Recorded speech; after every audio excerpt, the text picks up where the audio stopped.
Há lugares na estrada que os mapas mostram, mas que ninguém deveria parar. Alguns motoristas dizem que certas encruzilhadas não levam a outra estrada, mas a outro destino.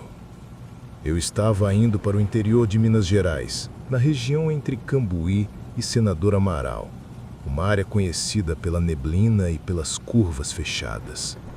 Era por volta das 2h40 da manhã, quando meu caminhão começou a perder força. Nada grave, pensei. Talvez diesel sujo, talvez ar no filtro. Só que o motor morreu de uma vez, sem aviso. Fiquei parado exatamente em uma encruzilhada rural, daquelas em que a luz dos faróis só alcança as cercas, mato alto e um silêncio que parece esmagar. Saí para verificar o motor. Tudo parecia normal, sem vazamento, sem cheiro de queimado, bateria ok. E então percebi, não havia barulho de grilos, nem vento, nada. Só o som da minha própria respiração. Quando voltei para a cabine para tentar ligar o caminhão, percebi uma figura parada no encontro das estradas. Um homem magro, muito alto, usando um chapéu antigo. Parecia um tropeiro, mas parado, imóvel, encarando o chão. Ô, parceiro, tá tudo bem aí? Gritei. Ele levantou a cabeça devagar. O rosto era errado, como se os ossos estivessem no lugar, mas as expressões não combinassem com a pele. Ele sorriu sem mostrar os dentes.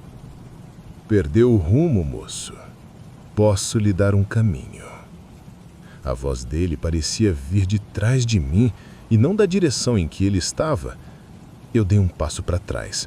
O homem continuou. Toda encruzilhada pede uma escolha. Mas aqui, alguém sempre paga o preço. Senti um calor intenso vindo do asfalto, como se algo estivesse acendendo ali embaixo. Quando olhei para ele outra vez, já estava bem mais perto, sem ter dado um único passo que eu pudesse ver. Seu caminhão pode voltar a funcionar, mas nada volta igual. Ele tocou a porta do caminhão com a ponta dos dedos. A lataria ficou marcada, como ferro quente em couro. Não quero nada seu! Gritei. Ele inclinou a cabeça. Não precisa querer. Basta estar aqui. Nesse momento, o motor do caminhão ligou sozinho. Faróis acenderam, rádio chiou e todos os ponteiros do painel foram para o máximo. Entrei no susto, engatei e acelerei. No espelho retrovisor, a encruzilhada parecia sumir, como se não estivesse mais lá. Mas o pior veio depois. 2 semanas depois, levei o caminhão para revisão. O mecânico me chamou a sós. Cara, isso aqui é impossível. O quê? A lataria por dentro tá queimada, como se alguém tivesse segurado a peça incandescente, mas por fora tá normal. E toda madrugada, na mesma hora em que o motor apagou naquela noite, o rádio liga sozinho e uma voz sussurra.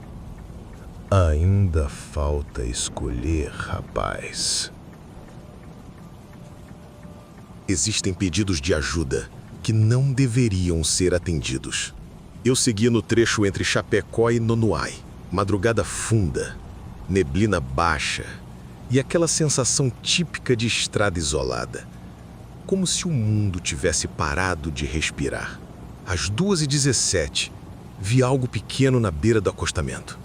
Uma criança, sozinha, chorando, abraçada às pernas. Parei o caminhão no reflexo. Meu coração apertou. Aquilo era errado, cruel demais. Desci correndo. Ei, tá tudo bem? Cadê sua família? A criança me olhou com olhos úmidos e arregalados. Eles me deixaram aqui. Disseram que iam voltar, mas não voltaram. A voz saiu trêmula, cortada. Algo em mim explodiu de indignação. Como uma família abandona uma criança numa estrada dessas? Entra, filho, vem. Vou te levar para um lugar seguro. Ele subiu sem hesitar. Dei água, tentei consolar, mas algo estava errado com o jeito que ele me olhava.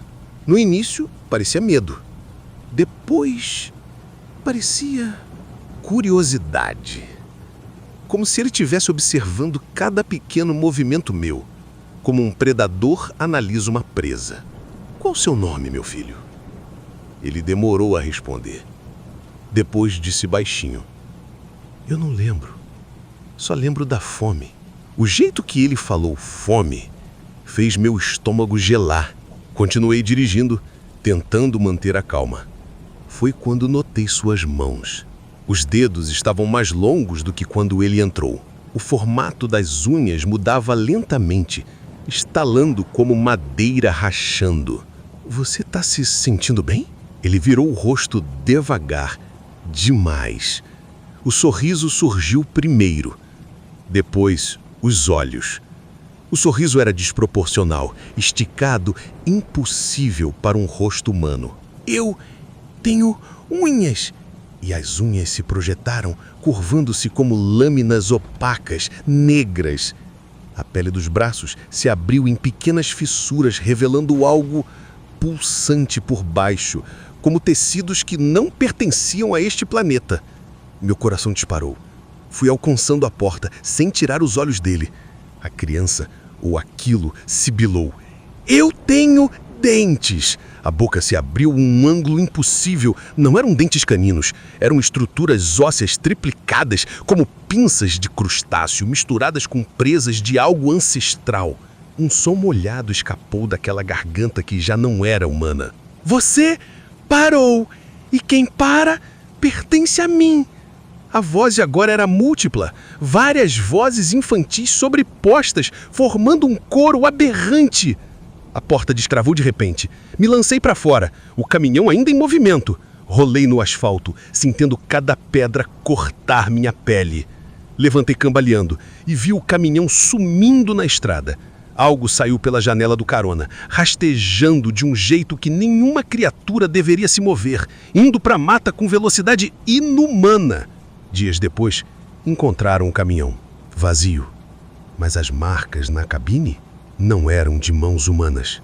E desde aquela noite, sempre que passo por estradas isoladas, sinto pequenos passos acompanhando meus faróis, como se aquilo ainda estivesse procurando por mim, porque criaturas como aquela sentem cheiro de gente perdida e comem esse tipo de gente, comem até os ossos. Alguns motoristas contam que certas frequências não deveriam ser sintonizadas porque não pertencem a este mundo.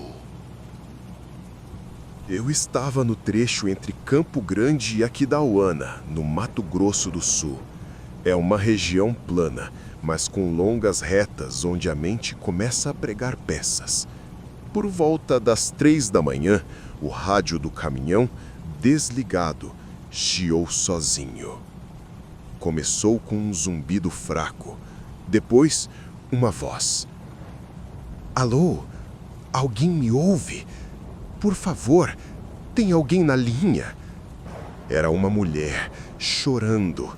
Senti um arrepio, mas tentei responder achando que era interferência. Tô ouvindo, senhora. Aconteceu alguma coisa? Silêncio. Depois, várias vozes ao mesmo tempo. A estrada nos engoliu. Não siga as luzes. Não siga. Não siga. O som distorceu, como se estivesse submerso. Parecia ter dezenas de pessoas falando ao fundo em desespero. Então, outra voz, masculina, mais próxima. Você está no trecho certo. As luzes já devem estar aparecendo. Não olhe diretamente para elas. Elas sentem quando alguém as percebe. Tive um arrepio. Olhei pela janela.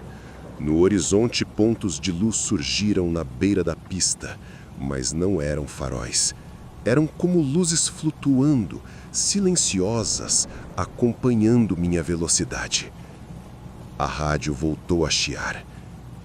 Se você olhar para elas, vai nos ouvir melhor. Vai entrar na frequência e não volta. Eu desliguei o rádio, mas ele continuou ligado. As vozes ficaram mais fortes. Sai da estrada! A gente tentou avisar! Sai! Sai! Sai! E então, tudo parou. O rádio desligou sozinho. As luzes desapareceram e o caminhão apagou, em movimento, como se tivesse sido desligado pela tomada. Fiquei parado no breu total por uns 10 minutos, até o motor voltar, como se nada tivesse acontecido.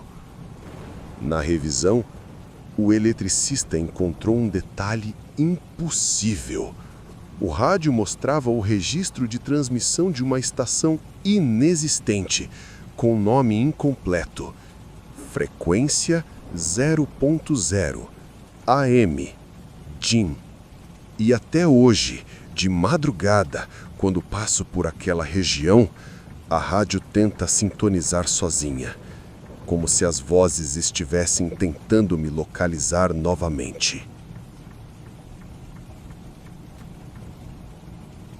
O que acontece quando um motorista dorme, mas a estrada continua? Eu dirigia no sertão da Bahia, num trecho entre Caetité e Guanambi. Não aconselho ninguém a passar ali sozinho de madrugada. Fui vencido pelo cansaço e encostei em um posto abandonado. Fechei os olhos por poucos segundos. Quando acordei, ainda estava dirigindo. Motor ligado, as mãos firmes no volante, a estrada passando. Mas eu não lembrava de ter acordado nem de ter engatado marcha. Pior, eu estava em outra rodovia, totalmente desconhecida. A lua era enorme, vermelha. As faixas no asfalto eram tortas como pintadas à mão. O velocímetro tremia sem controle. E havia algo correndo ao lado do caminhão, acompanhando minha velocidade. Era uma figura humanoide, alta demais, sem rosto. Sua pele cinza e membros longos demais para qualquer ser vivo. Ela batia no vidro, sem som. Apenas batia e sorria, sem boca. Tentei frear, nada. O caminhão não respondia. Tentei virar, nada. Então a coisa sussurrou dentro da minha cabeça. A estrada é minha. Você só dorme nela. Fechei os olhos, rezando, implorando para acordar. E acordei mesmo. No posto abandonado, exatamente onde tinha parado, com a buzina de um carro me assustando. Mas a parte que me destrói até hoje é o detalhe final. O caminhão estava com o tanque 30 litros mais vazio e os pneus cobertos de um pó vermelho, da mesma cor da lua, daquele lugar onde eu nunca deveria ter ido.